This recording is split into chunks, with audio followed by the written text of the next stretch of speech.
Oh.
Thagiyam daw. Thagiyam ay.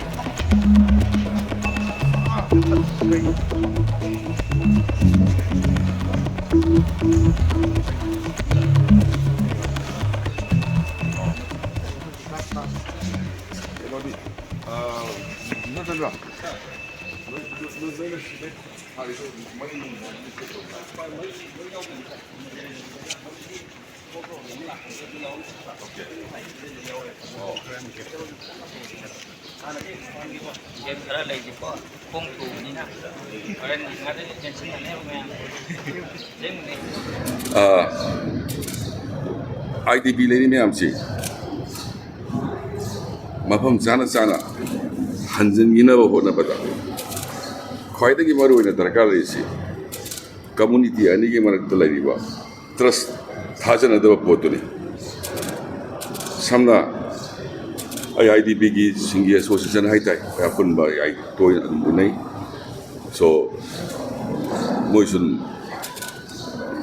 thuna haning bai duni adubo simple an example more se hanjalen khalasi manipur gi laiba security sing the central forcing moina sunga ga hingdori ra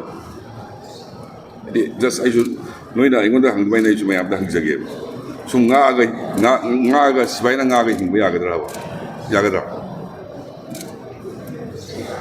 so at this juncture akoina dargar risi community anisi thoke ba irang du kau thona raga thajana ba ma porakragadi ai koi su more da salaga leiru bu nuaiti moju sida la indri so madugi bridge jama haitare adugi sarkar invite to da mai imphal mak tadi manipur ti lakpa nuai giroi haita aduri krai de ani ko ti da lakke ina lakpa aduri sei om phado basida amuta wali sanasi yada daga wali saseni yari do I did a very good thing.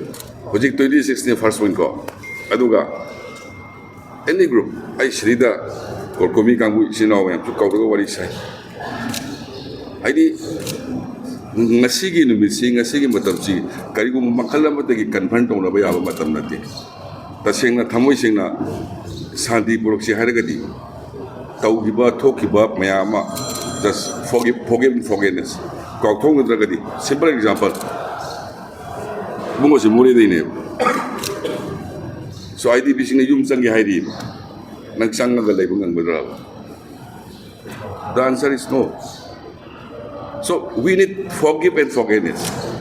Aduna adu tawgi set pataragadi. Nuksinabagi lambi du portagadi. Kamay sang dino go. So mojo sida lakpa kiri ba.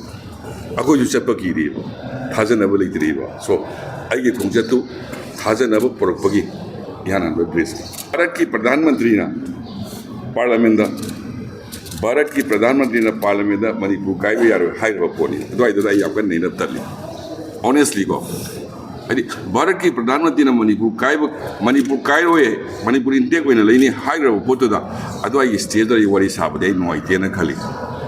Then secondly सरकार की buffer zone है लेती अदुनी मुगी वाखल दे high जब Ghani worry साबद जो sensitive zone अदुम high बनी को सरकार दा मणिपुर सरकार दा बफर जोन है लेते सेंसिटिव जोन है किसु काइते मरमदी थाजनब लेते मीना अखोइना चंगब सु नोइते मुना लाक सु नोइते अनटिल लेस थाजनब सि तमना प्रोडक्टिव बाउदी सिक्युरिटी फोर्स दा हाइपेट चेक तोंगा कपट पाइदि संगमनि ना दि सेंसिटिव जोन ने सुन थमसी आदु उम लेते दा adung meliti ini pawa sini to makan ni ada ai makan tai bagi mi ni si ba yawa ki purmat foi ma kidnap to ba I really thanks to all the honorable MLAs singi haja batai bagi ukrul gi even bagi kana so deputy CM nimcha chuma yam pasana mateng pangi lambi si hangnaba madi adi mi phadok phajin asiba yaurabni sensitive oidna ko adu loina mak mateng bangidna asige chapter simdi loire aduga hoi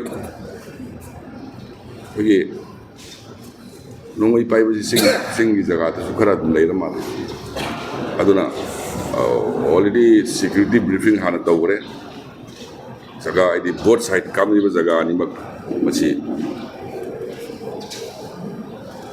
생동나 보나 오퍼레이션 दरकार लेना जी yang kana prepare tawi jadi segi karena masih sensitif bagaimana yang mengang sunu itu di wa masa soy man ba yawuna leba watu wa godo bina ko ay yang kana su engan de soida media ki sinau sing cooperation bibira kanda masih era ni kos peaceful atmosphere belang na ba kono mina sei tai tai tam segi